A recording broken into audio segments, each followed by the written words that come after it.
Okay, continuation of the cat. So we're going to do a true articulation of the cat, and we're going to try to concentrate on each vertebrae. The one before is a basic one, but then when you get used to that one, you can add this one and really articulate every vertebrae, including from the tailbone. Okay, so we're going to assume the position, and knees under the hips, hands under the shoulders. Okay, and then check out my lower back again so you can see it articulate. Okay, I'm going to inhale by pushing the chest forward first, okay? And you'll see the articulation in a second, and then bring the tailbone up. Okay, now watch. From the tailbone, right here, okay? It's kind of like the worm, the breakdancing worm.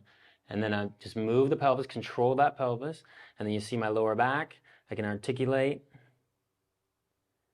okay? And then I feel it in my mid-back, and then my rib cage, thoracic, and then each vertebrae, and then my cervical spine like that, okay? And then watch, cervical.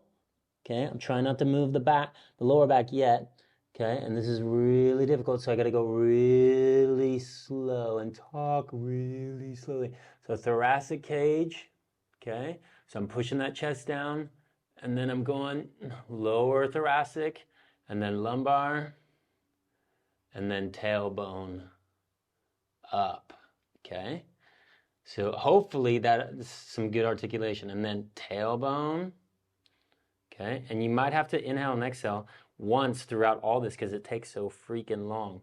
And then lower back, and then lower back, upper lumbars, then lower thoracic, mid-thoracic, upper thoracic, push up, and then cervical, tuck that chin under, okay?